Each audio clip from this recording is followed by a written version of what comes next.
सुबह सुबह पुलिस अपने 2 क्लासमेट फ्रेंड्स की हत्या के आरोप में एक सोते हुए लड़के को उसके बेडरूम से गिरफ्तार करती है। पुलिस ने लड़के से पूछा कि उसने अपने दोस्तों की हत्या कैसे और क्यों की, लेकिन लड़के को पिछली रात का कुछ भी याद नहीं आ रहा था। तो उसने बस इतना कहा कि वह दोस्तों के साथ पार्टी करने वाला था, लेकिन उन्होंने पार्टी नहीं की और अंत में अकेले ही शराब पी और नशे में ब्लैकआउट हो गए। डेथ बॉडीज नहीं मिले, इसलिए पुलिस अधिक जांच नहीं कर सकी और लड़के को 10 साल के लिए जेल भेज दिया गया और पुलिस ने केस बंद कर दिया। जेल में लड़के का जीवन खराब था, उसे सीनियर प्रिजनर्स लगातार बुली करते थे। अब 10 साल बाद लड़का जेल से रिहा हुआ और अपने होम टाउन लौटा है। होम टाउन में कोई उसका स्वागत नहीं करता और उसका चेहरा देखकर क्रोधित हो जाता है और लड़के की हत्या के मामले के कारण उसकी मां को भी शहर के पड़ोसियों के बीच बुली का सामना करना पड़ा। फिर एक दिन एक लड़की कुत्ते के साथ खेलते समय ह्यूमन बोन पाती है और पुलिस को इन्फॉर्म करती है। जल्द ही एक लड़की का डेथ बॉडी पास के गाँव के अबैंडन स्कूल के नाले में पाया जाता है। जैसा कि वैज्ञानिक ने लड़की के शरीर की जाँच की और पाया कि हत्या से पहले लड़की के साथ बलात्कार किया गया है। सस्पेक्ट रूप से लड़की के 2 क्लासमेट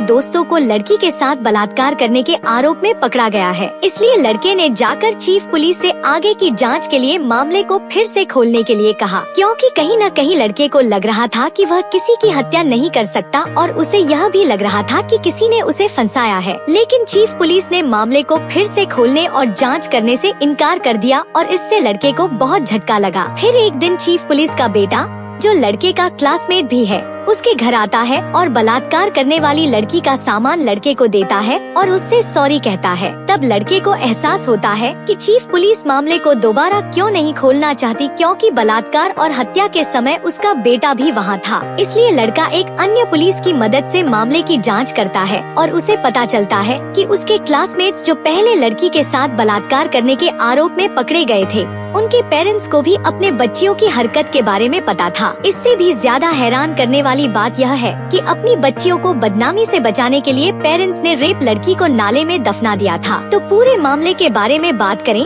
लड़का चीफ पुलिस से मिलने उसके घर जाता है, लेकिन उसे पता चलता है कि पुलिस के घर पर एक और लड़की की डेड बॉडी है और चीफ पुलिस बॉडी को जलाने के लिए पूरे शरीर पर पेट्रोल डाल रही है। पुलिस ने लड़के से चुप रहने और किसी को न बताने का अनुरोध किया, लेकिन लड़के को गुस्सा आ गया और दोनों झगड़ने लगे। लड़ाई के बाद अंततः पुलिस अपने बेटे की फिर से मदद करने के लिए लड़की के शरीर को जलाने में सफल हो जाती है, लेकिन उन सभी को लड़कियों की हत्या करने और किसी को हत्यारे के रूप में फंसाने के आरोप में गिरफ्तार कर लिया जाता है। सो फॉर 10 इयर्स लड़के को उसके दोस्तों और उनके पेरेंट्स ने फंसाया और जेल में डाल दिया और किसी के अपराध के कारण लड़के का जीवन अब पूरी तरह से बदल गया है।